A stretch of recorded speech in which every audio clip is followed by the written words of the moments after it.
Quiet Strength, Chapter 12. We were disappointed that we had missed the playoffs, but we soon found ourselves with an excellent scouting opportunity. In those days, the coaches from two of the teams that just missed the playoffs, one team from each conference, coached one of the all-star squads in the Senior Bowl, the college all-star game held each year in Mobile, Alabama. The Buccaneers were the first NFC representative in 1998, so my assistants and I went to Mobile for the Senior Bowl just a few weeks after that flight back from Cincinnati. The coaches are with the players in meetings and on the practice field. This gave us significant opportunities to evaluate each player in a variety of settings. In contrast, coaches from the other clubs are relegated to scouting from the stands and interviewing the all-star players during the evenings at the hotel. With this first-hand background knowledge, we had an excellent draft. In the first round at number 15, we were faced with a choice between the two best defensive linemen in the draft, defensive end Javon Curse of the University of Florida and defensive tackle Anthony McFarland of Louisiana State. We already had a solid defensive line, but since our entire defensive philosophy was predicted on pressure from the front four, we wanted to add even more depth to that group. So even though they lost, and obviously it's devastating, the kind of highlight of that is the fact that they do get to coach these players, and they kind of have the upper hand then when it comes to the draft, knowing what players they want, what players they think truly can succeed at the NFL level. Both defenders had unusual nicknames. Curse was called the Freak in college because of his extraordinary physical abilities. McFarland had been nicknamed Booger as a small child by his mother because of his rambunctious behavior. After considerable debate, we selected McFarland. Even though he was a bit undersized for the position, my assistant coach Rod Marinella and I were convinced he was a high motor guy who would make up for any lack of size with his remarkable speed and hustling ability. We also knew more about McFarland than about Curse because we had coached him for a full week.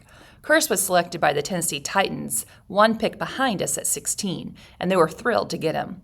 They knew he was an excellent pass rusher from the right side, approaching a right-handed quarterback from his blind side. In that draft, we took 4 players we had seen at the Senior Bowl: Booger McFarland, Tulane quarterback Sean King, and Florida State safety Dexter Jackson had all played for our team. Martin Gramatica, a place kicker from Kansas State, had played for the other team. We caught some criticism for drafting Martin in the 3rd round, which is pretty high for a kicker. But a year later, those critics got off our backs when the Raiders picked a kicker in the 1st round. That wasn't the only time we picked a player before our critics believed he should have been drafted. However, I always kept 2 things in mind.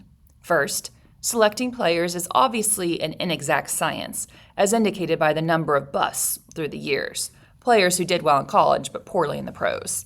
Second, it's more important to get the player we need when we believe we need him than it is to be concerned about being right. Despite the criticism we received following the draft, all 4 players we selected paid immediate dividends for us that season. Even though Booger McFarland was a great player for us and a critical part of our defense, I'm sure it was tempting for some analysts to play what if with our selection, especially when Curse led the AFC in sacks his rookie year. But I had learned from Coach Knoll that there's no value for the coach in second-guessing the picks after the draft. Once a player joins our team, our priority is to teach him, not worry about the player we didn't select. We do our homework before every draft. We evaluate our past choices and learn from our experiences. After the draft, we move on and do the best we can to teach whomever we have before us. My mom and dad would agree with this approach. So again, because they helped coach the Senior Bowl, they have it up in the draft. They're really happy with that draft class they get that year. They select 4 players that they're really excited about. And again, he says, you can't second guess yourself when it comes to this. Once it's over, and you need to move forward and then teach those players. So again, he's all about teaching his players to be the best they can be, and that goes back to the philosophy that his mom and dad instilled in him. By the time the 1999 season arrived, our guys were focused and determined to work toward meeting their potential as individuals and as a unit. The start of the season, however, didn't exactly point towards greatness. We opened at home against the New York Giants and beat them about as badly as you can beat a team without actually winning the game. Our defense held the Giants to 107 yards of total offense. We allowed them only 1 first down conversion out of the 14 third down plays they ran. We held them to 27 yards rushing on 24 attempts, an average of just 1.1 yards per carry. But with a fumble and an interception return, our offense gave up 2 touchdowns. So much for our basic tenets of focusing on the giveaway takeaway margin and not giving up big plays. So first game of the 1999 season, they lose to the Giants at home. That game was the first we played with instant replay review. In this system, a coach can challenge an official's call he believes to be incorrect. The referee then reviews the video of the play, looking at it from various camera angles. If, after review, the original call is upheld, the team whose coach challenged the call is charged with 1 timeout. In the last 2 minutes of each half, the coaches cannot challenge a call. Instead, the replay official in the press box determines whether a play should be reviewed. I was not a fan of instant replay when it was introduced, and I still do not like it. I think officiating, as in other aspects of the game, should be based on real-time human perceptions. Officials have extensive training and perform to the best of their abilities. An official misses a call now and then, but that's just part of playing the game. Using video and multiple camera angles to review only particular plays, not every play, gives an illusion of precision that is just that, an illusion. I'm still not in favor of replay, but I do think the challenge system is probably the most effective, constructive means that currently exists to deal with questionable calls. So that's interesting for us nowadays because, he says 1999 was the first year where they had the instant replay review. And I think nowadays we can't imagine not having that instant replay as part of the game and not being able to rewatch and re-see what a player does or how a play goes down. And Tony says he's not a fan of it at all, right? He just thinks it takes away from the game and it should all be kind of real time. But he does say that he likes the challenge. He thinks the challenge system is the most effective, but he is not a huge fan of it. Because of my Christian witness, I don't lash out or make a scene with the officials. But even if I did do that, I don't think berating the officials would help much. In fact, it actually works against your team. If I'm harassing an official all day when he has a chance to make a decision that is close and could go either way, is he suddenly going to give me the benefit of the doubt just to get me off his back? I doubt it. Officials are only human. In addition, there's always something going on during a game, and focusing on something that has already happened, which you can't change, is counterproductive. My dad's lesson: there's no time during a game to look back. The play clock is running. Anyway, in the game against the Giants, I blew 2 opportunities to challenge, probably because I hadn't allowed myself to become well-versed in the replay review system. The first opportunity occurred in the first quarter when Trent Dilfer was sacked and fumbled the ball, which the Giants recovered and ran in for a touchdown. However, Trent's arm was moving forward when he was hit. I'm pretty sure that if I had challenged the call, it would have been ruled an incomplete pass, negating the touchdown. Following that, Trent threw an interception after he had stepped out of bounds. Again, I didn't challenge, but I think if I had, their interception would have been negated. Then the Giants would not have kicked their ensuing field goal, the difference in the 17-14 final score. The replay system bit us the 3rd time that afternoon. With just over a minute to go, we were attempting to drive for either a tying field goal or a game-winning touchdown. Our wide receiver, Carl Williams, made a 28-yard reception out across the 50-yard line. However, the replay official decided to review the call, and the completion was overturned, which ended our opportunity to score. Someone from the league office called us the next day to tell us that, in fact, it had been a reception, but by then the damage was done. We were 0-1.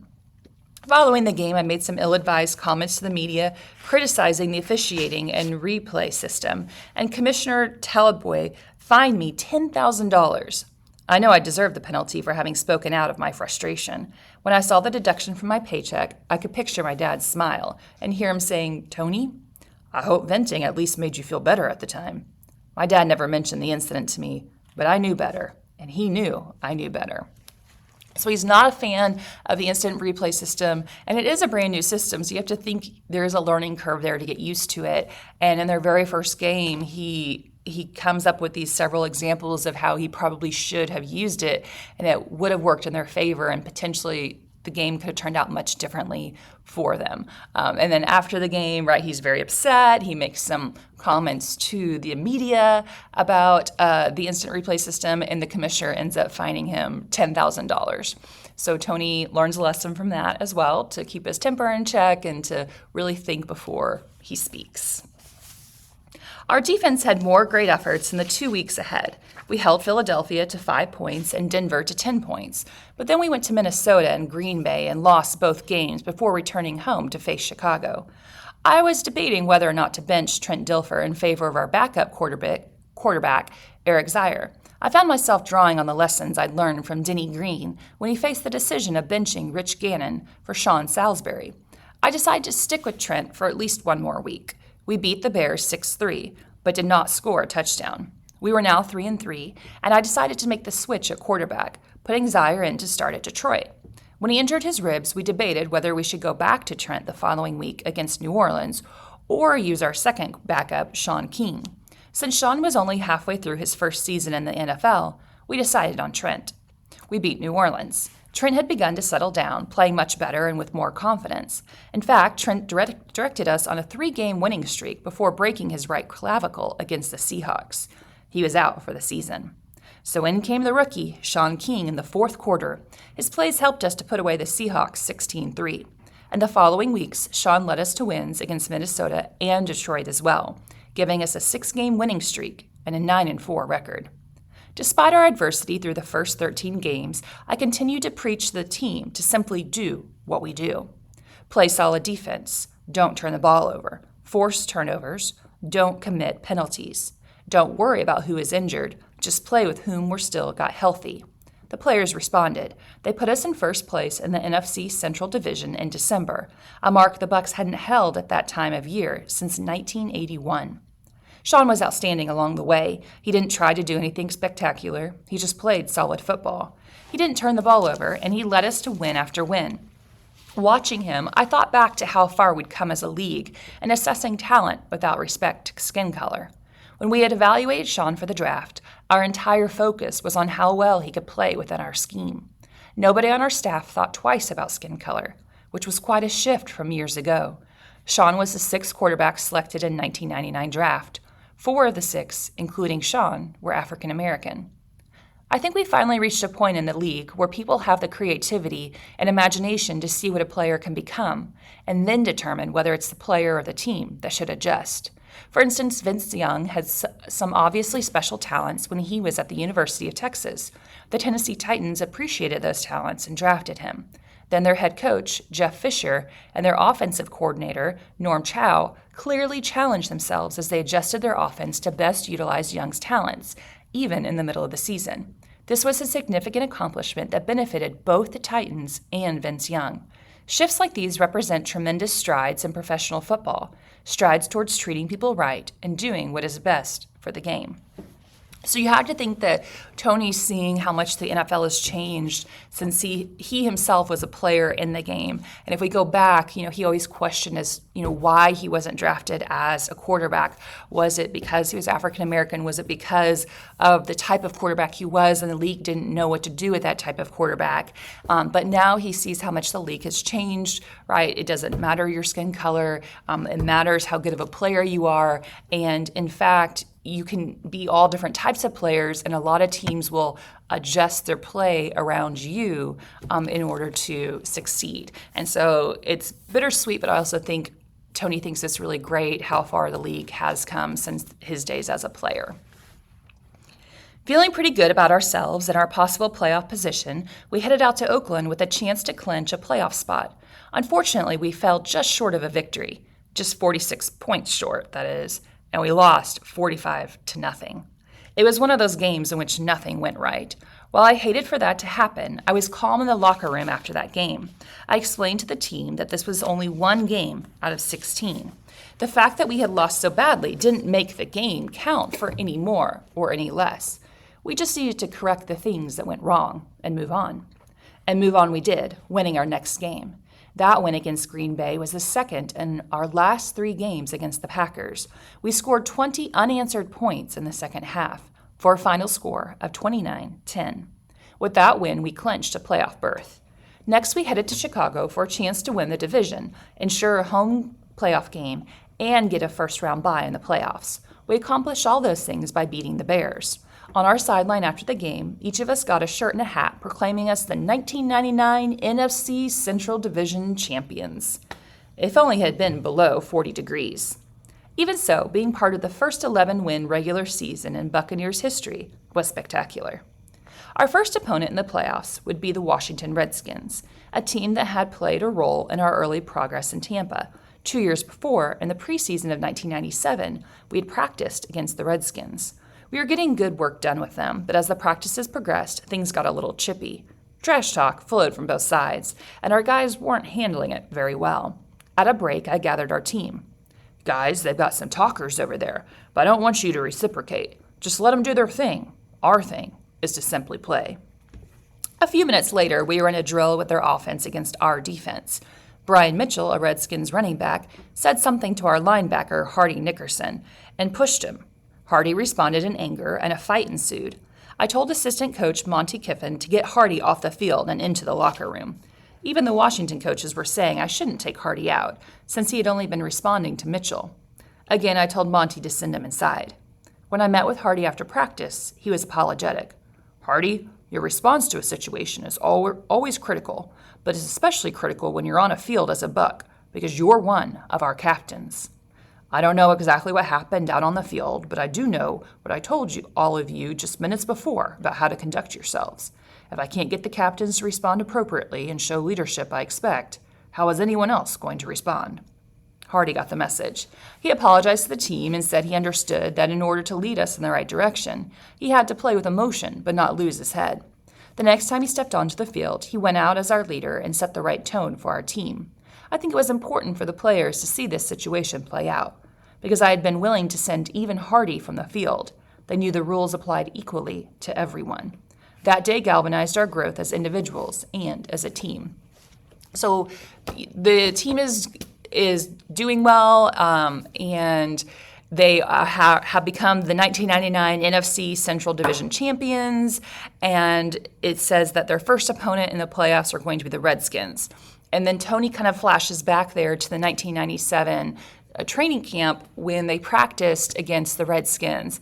And he remembers this incident with Hardy, where Hardy gets into it on the field with one of the Redskins players, and Tony kicks him out and makes him go to the locker room. Even though Hardy is one of the team captains, right, he's instrumental for them, Tony's like, if you have an attitude, you're out of here. And so again, this shows us that he does treat everyone equally, that he has a high expectation for his players, not just to perform well on the field, but to be decent human beings as well. The week of the Washington playoff game, I walked into the general manager's office and found that Rich McKay already had company. When the man turned around, I realized it was Rich's close friend, Pat Hayden, the former quarterback at Southern Cal. Rich and Pat had lived in the same house when Pat was in high school. I sat down in Rich's office and asked, "Have I ever told you guys the story of how I chose to attend Minnesota over Southern Cal? As I recall, the quarterback lived with the McKay family." So that was just Tony's little way of showing us that sometimes life comes full circle. The reason why he didn't choose Southern Cal was because Pat Hayden was living with the McKay family. He knew he would never get playing time or an opportunity over him. And now all these years later, here they all are, successful, runs into them again. It's like, hey, let me tell you the story about what could have been. The Redskins had beaten the Lions in the first round of the playoffs the week before we hosted them in our new stadium. We started miserably and trailed 3-0 at halftime. Our defense had been adequate, but our offense was misfiring. Before we headed out for the second half, I pointed out the obvious reasons for optimism. "Guys, we're kicking off to them. Our defense needs to give us a stop. Then we'll get the ball back, score, and take the lead. Then we'll be in good shape. We'll keep playing our game, take control, and get the fans back into it. Take care of the ball. Don't panic. Just play our game. We've got 30 minutes to play." Brian Mitchell ran back our kickoff 100 yards for a touchdown.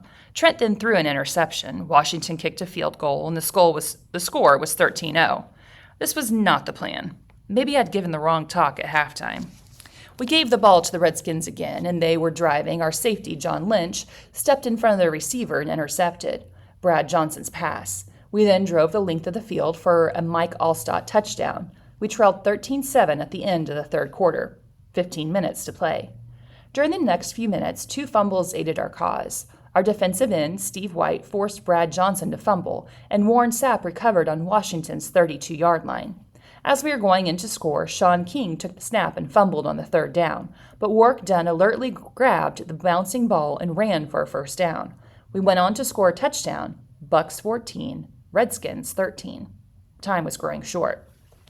I gathered the defense before they went back out on the field. You've been waiting 3 years for this moment. The offense has handed you a lead. In playoffs, it's up to you. The Redskins couldn't move far against our defense. With just over a minute to play, they had a chance to take the lead when they lined up for a 52-yard field goal attempt. I found out later that our personnel director, Jerry Angelo, who had suffered through so many seasons of Bucks football and was watching from Rich McKay's box, crawled under a countertop because he couldn't bear to watch. "Tell me if he makes it," he said. No one had to tell him. The stadium erupted in hysteria as the snap was low and the holder, Brad Johnson, couldn't handle it. The ball was never even kicked. We got the ball back on downs, and we ran out the clock using Herm Edwards' claim to fame, the victory formation. Bucks 14, Redskins 13, no time left. We are moving on to the NFC Championship game, one game from the Super Bowl. It's difficult, no impossible, to convey the excitement of that evening. It had been such a draining game and comeback, and then having to suffer through that field goal attempt. It was almost too much. To this day, it was the most excited I've ever been. After I did my post-game media interviews and headed back to the locker room, at least 30 minutes after the game had ended, my pulse was still racing. Once again, Lauren honked all the way up Dale Mabry Highway. This time I rolled down my window on my own and joined in the celebration. Those are the kind of games that you love but you hate all at the same time because you're just on your seat, you feel like you're going to have a heart attack. It's really exciting, and the Redskins could have made that field goal attempt and the Bucks would have lost. And so that's why that one guy's like, I can't even look. But the Bucks end up winning the game, and that moves them one step closer to being in the Super Bowl. The news stories the next week were focused on the greatest show on turf, as the St. Louis Rams offense had been nicknamed. The Rams had been terrific on offense that year, whereas our offense had really struggled to move the ball and score against Washington. We believed our defense was playing well, but nobody wanted to talk about our defense. It was merely a tale of two offenses. I learned the art of storytelling from my mom. Each week when I prepare my message for the team, I try to include something the guys can relate to, some image they can visualize. And I thought about what to say before the St. Louis game. Hurricanes and tornadoes immediately came to mind. That year, the Atlantic Basin had been through a record-setting summer with the number and force of its hurricanes. Everyone in Florida was well aware of hurricanes. Wednesday rolled around, and we'd already read 3 mornings' worth of newspaper articles about the mismatch. The Rams were heavy favorites, predicted to win by 2 touchdowns. At our team meeting, I began my analogy. Guys, nature presents us with hurricanes and tornadoes. Hurricanes are powerful, massive storms. Meteorologists predict them, and we all track them coming in. This year, they missed us in Tampa, but they didn't miss others. Hurricanes are dangerous and big, but they're also predictable. I grew up in the Midwest. We didn't have hurricanes there. We had tornadoes. Tornadoes arrive unexpectedly. They're unpredictable. They might come in the middle of the night or in the morning, and when they show up, it's already too late to prepare for them. You just have to live with whatever destruction they cause. This week, we have a chance to be a tornado. Everybody knows about the Rams. They're a fantastic team, a hurricane. Everybody is predicting all the terrible things the Rams will do when they make landfall against the Bucks, but nobody sees the tornado coming. The Rams don't realize what they're getting into. You're going to hear me talk all week to the media about how great the Rams' offense is and what a challenge it will be for us. But I promise you this, we can stop these guys. They're better on defense than anybody gives them credit for, and we'll need to come up with ways to move the ball and score. But we're not going up there just to play. We're going up there to win. The world's attention will be on the Rams, but the tornado is coming. Sure enough, the only thing people talked about for the rest of the week was the Rams' offense, how they had scored almost 50 points per game at home and even scored 30 points per game on the road. Our guys were confident, but I wouldn't let them say anything to the media about us, only about the Rams. So it's kind of a neat speech and a neat idea and analogy that Tony comes up with there. So the Bucks are going to play the Rams, and so in his speech he says the Rams, everyone in the media has been talking about them, how great their offense is, right? So the Rams are like a hurricane. You know it's coming. Meteorologists predict it. You know ahead of time that you can leave town, leave the state, and get ahead of that thing. Tornado, Those things pop up unexpectedly all the time. Yes, there's tornado watches and stuff, but it's really hard to predict a tornado and when it's coming. And so Tony says that's like us, the Bucks. People aren't talking about us. They don't realize that we're coming, but we're going to show up and we're going to destroy the Rams. So it's a neat analogy.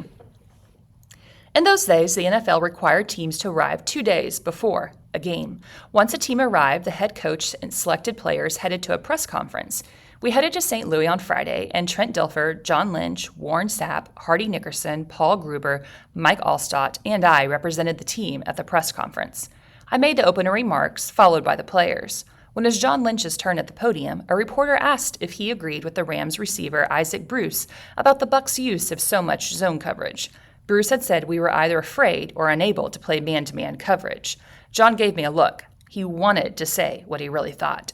My mind flashed back 27 years as I gave John the same look Mr. Rockamore had given me when he kept me from saying something rash to Coach Driscoll. I mouthed one word, tornado. Next to me, Warren hissed, "Come on, Coach, come on, come on." "No, Warren," I whispered.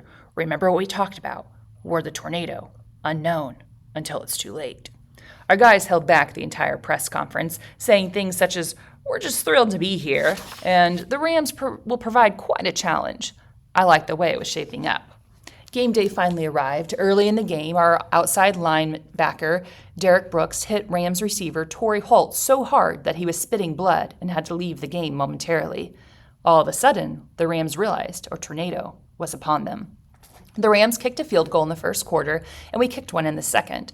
They added a safety before halftime when we snapped a ball over Sean King's head and out of the end zone. We kicked another field goal in the fourth quarter, putting us ahead 6-5. With less than 5 minutes to play, the Rams' Ricky Proeller caught a 30-yard touchdown pass from Kurt Warner. Now ahead by 5, they tried a 2-point conversion, but failed.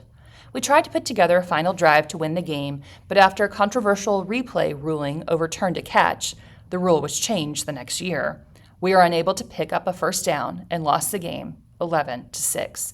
So it is quite upsetting. Despite all their prep and despite the great speech, they do end up losing to the Rams. Not badly at all, but still it is a devastating loss because you're just so close to the Super Bowl. The NFC Championship game brought out a wide range of emotions. We were proud of what we had accomplished, how far we had come since 1996. Still, it was bitterly disappointing to be so close to the Super Bowl and yet come up short. I couldn't wait to start the next year, but I also wish we were the team heading to Atlanta for the Super Bowl. It hadn't been easy getting to the NFC Championship. I still believed we would get over that hurdle in the near future. As it turned out, I was wrong. It took me 7 more years and a move to a different city to win a conference championship and get into the Super Bowl. One of the most difficult challenges in football is for the loser of a big game to come back the following year and reach the same height. It's difficult for winners as well. The pressure to repeat is intense. The losers of the last several Super Bowls have all struggled to get back to the big game the following year. Often they feel that they need to do something different. I've always preached to my coaches and players, do what we do. It's been our approach to the draft and free agency. The best solution for falling just short of the goal is to focus on the fundamentals, but perform them better. Let's face it, if your system or approach hadn't been working, you wouldn't have come so close. So to maintain your approach and improve on it, there's a difference between making incremental improvements and making sweeping changes that take you away from your core values. The master plan that Rich McKay and I operated under integrated both player selection and coaching styles. Using patience, we tried to build our core through the draft and teach our new players. Unless one of our players was a rare talent, we let them test free agency. I instilled the same philosophy into my coaching staff. Be patient as you coach the players through their inevitable growing pains and emphasize the fundamentals of sound tackling, protecting the football, and carrying out assignments. As long as a coach stuck to that philosophy, adding his own style, he was doing what I wanted. So it is interesting to think about because there is a lot of pressure when you come so close to the Super Bowl, but then lose in one of the championship games, or you do win the Super Bowl. It's people are always asking, well, what's going to be different about this next year? And Tony brings up a good point: is should anything be different? Like, you did make it quite far. Like, is there a reason to have a radical overchange, an overhaul of your team, or should you just focus more on the fundamentals because you did make it quite far? So that is an interesting point by Tony here. That year, I attended some of the league events in Atlanta during the Super Bowl week, just days after our loss in St. Louis. On Saturday, while an ice storm raged outside and paralyzed much of Atlanta, I had lunch with Rich McKay, Joel Glazer, and Brian Glazer. This was the counterpoint to the lunch I'd enjoyed with Joel and Brian in 1996 when they offered me support to stick with my plan. I'd had a few days to reflect on things and watch the film of the game. Although I was still disappointed at not making the Super Bowl, I was feeling encouraged about the team and our prospects for the future. The Glazers were not. So as a reminder, the Glazers are the owners of the team, of the Buccaneers. They wanted to change a number of things offensively, starting with our offensive coordinator, Mike Shula. They wanted him fired. This was a problem for me. Mike was following our philosophy and doing a good job overall. After all, we had almost won the NFC Championship with a third-string rookie quarterback. During the 1999 season, Mike had been forced to plan for 3 different quarterbacks, not one of whom was clearly the answer for the Bucs. Trent Dilfer had actually played better after being benched for a game, but then he had broken his clavicle and was out for the year. Eric Zier had been injured before he could even get settled into the job. Sean King had played well for us after Trent's injury, and Mike had coached Sean effectively through the season and into the playoffs. He put Sean in a position where he wouldn't make mistakes and where our defense could help us win. Sean was young and held great promise, but it was only a guess how he might develop. I believe that Mike was doing everything we needed him to do to give us our best chance to win, but the Glazers insisted that Mike had to go. I was deeply concerned because I disagreed completely with their assessment. 2 things weighed on my mind. First, I thought about the biblical teaching in 1 Peter 2:13 and 2:18, that we should obey the authority that is over us, even when we disagree. As the coach, I was under the authority of the owners. Second, I was concerned for the future of my other offensive coaches. All of their contracts had expired, including Mike's. As far as I knew, none of them had any job security beyond that lunch.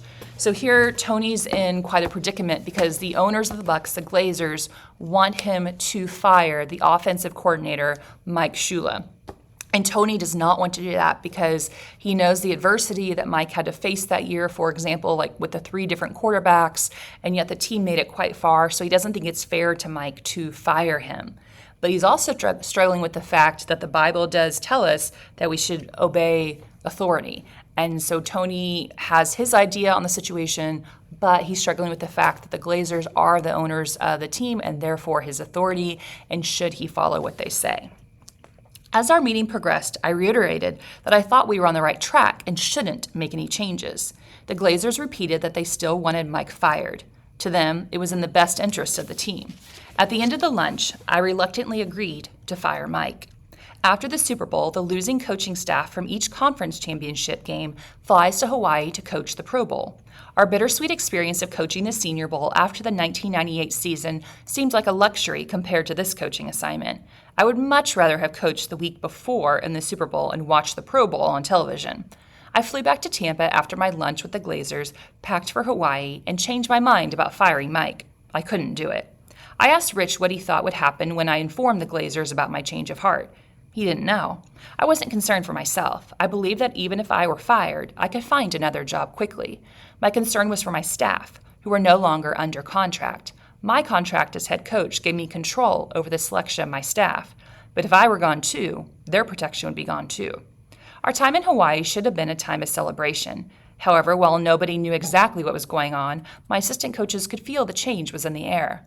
Additionally, I was struggling with what God wanted me to do in relation to the owners, regardless of what my contract said. Everyone was uncomfortable. I called a meeting in the middle of the week to explain the situation. Mike said he saw an easy solution to keep everyone from losing their jobs. He would step down. Mike knew I was pleased with the job he was doing, but he had grown up in a football family, so he knew that sudden change was always a possibility. His father, Don Shula, was a highly respected coach in the NFL for many years, and I'm sure Mike had seen this type of situation before. I should have anticipated that he would willingly step down, but I hadn't. I was paralyzed by his resignation, but accepted it. Mike and his wife headed back to Tampa that afternoon. Clyde Christensen stepped in and called the plays in the Pro Bowl, and he did a great job. We scored 51 points to the AFC's 31, with the Vikings' Randy Moss and the Rams players doing most of the damage against the AFC team's defense. Despite the win, I still had a catch in my spirit. I felt I had mishandled the situation with Mike and had made the wrong decision, both personally and professionally, in allowing him to leave. Later, I knew that I had made the wrong decision. Just because a decision is deliberate doesn't mean hindsight won't make it clearer. And walking closely with the Lord, trusting Jesus, and looking to the Bible for guidance doesn't guarantee that we'll always make the right decision. Looking back, I think that decision was the first chink in the Bucks' armor, one that weakened our staff unity. Allowing Mike to resign was a superficial reaction rather than a measured response. It was a break from my philosophy. From that point on, we began a slow downward spiral with more philosophical breaks. Although Mike and I are still very good friends today, allowing him to leave was the wrong decision, the one I most regret in my coaching career. So he ends up doing what the Glazers ask pretty much. He's undecided, but he decides to call a team meeting and explain the situation to them. And before he has to make that decision, Mike makes it for him. Mike Shula came from a football family, so he knew what it was all about. And he was like, look, I'll just step down. And so that way you can keep the rest of your staff the same, which was very big of Mike. And this devastates Tony, but he allows Mike to do it. But Tony says that he knows he made the wrong decision in allowing Mike to leave. And in fact, he says it's the one thing that he most regrets in his coaching career. And he's been a coach for a long time, so that's a big statement to make, that letting Mike Shula leave the team was the biggest regret in his coaching career. And he says after that, right, the team philosophy, team unity, and the coaching staff went on a downward spiral, and it was never the same again after Mike left.